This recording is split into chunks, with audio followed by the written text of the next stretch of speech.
আমিও বলেছি রাষ্ট্রবাদী মুসলিম, আপনারাও বলেছেন সবকা সাথ সবকা বিকাশ। আর বলবো না, বলবো जो हमारे साथ हम उनका साथ, नो नीड সংখ্যালঘু মোর্চা। এই অনুষ্ঠানে প্রচুর ডেলিগেটস এসেছিলেন। আপনাদের একটা মাথায় রাখতে হবে, শুভেন্দু দাও এখানে ডেলিগেট, তো ডেলিগেটসরা অনেক প্রস্তাব দেয়। কোন প্রস্তাব গৃহীত হবে না হবে সেটা রাজ্য সভাপতি এবং তার টিমের উপর নির্ভর করে। আমি আমার স্ট্যান্ড ক্লিয়ার করে দিয়েছি, আমার পার্টি সমর্থন করে না, আমি কোথা থেকে সমর্থন করতে পারবো? ক্ষমতায় আসার পর থেকে নরেন্দ্র মোদী বারবার একটাই স্লোগান দেন, সবকা সাথ সবকা বিকাশ। ये हमारा कमिटमेंट है, सबका साथ सबका विकास। उस संकल्प को मैं फिर एक बार देश के सामने दोहराता हूं, सबका साथ सबका विकास सबका विश्वास।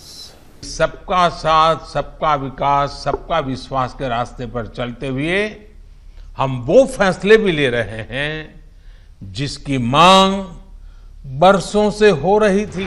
কিন্তু বিধানসভা ভোটের পর লোকসভা ভোট, তারপর উপনির্বাচন, বাংলায় লাগাতার হারের পর কি এই স্লোগানই খারিজ করে দেওয়ার কথা বলছেন শুভেন্দু অধিকারী? খোদ রাজ্য সভাপতি সুকান্ত মজুমদার প্রকাশ্যে বিরোধী দলনেতার মন্তব্য খারিজ করে দিলেও শুভেন্দু অধিকারী কি নিজের অবস্থানেই অনড় থাকছেন? ভারত সরকারের নীতির কথা বলেছেন উনি, একাধারে রাজ্য সভাপতি একাধারে মন্ত্রী।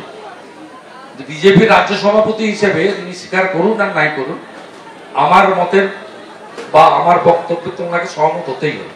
পার্টি স্ট্যান্ড আমরা ক্লিয়ার করে দিয়েছি, যেটা পার্টি স্ট্যান্ড সেটাই হচ্ছে আমাদের সকলের স্ট্যান্ড।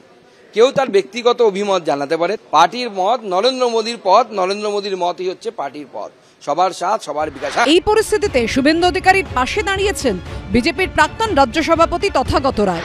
সোশ্যাল মিডিয়ায় তিনি লিখেছেন, শুভেন্দু, গতকাল তুমি সায়েন্স সিটির মঞ্চ থেকে যা বলেছো তা অগণিত বিজেপি কর্মীর হৃদয়ের কথা, আমারও অভিনন্দন। নরেন্দ্র মোদী যেটা বলেছেন, সবকা সাথ সবকা বিকাশ সবকা বিশ্বাস সবকা প্রয়াস ইত্যাদি, এটা হচ্ছে গিয়ে একটা সর্বভারতীয় অডিয়েন্সের জন্য। কিন্তু ভারতের মতো এত বৈচিত্র্যময় দেশে তার প্রয়োগ যে পশ্চিমবঙ্গে যেরকম হবে, তামিলনাড়ুতেও সেরকম হবে, গুজরাটেও সেরকম হবে, আবার জম্মু কাশ্মীরেও সেরকম হবে, এটা ভাবা চরম মূঢ়তা।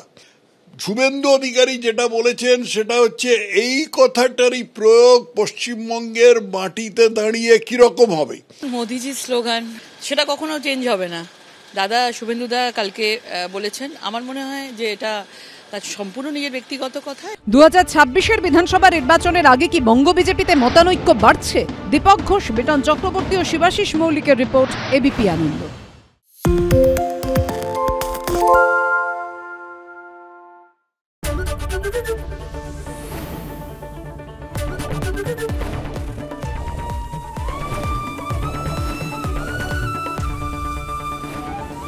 এবিপি আনন্দ, এগিয়ে থাকে, এগিয়ে রাখে।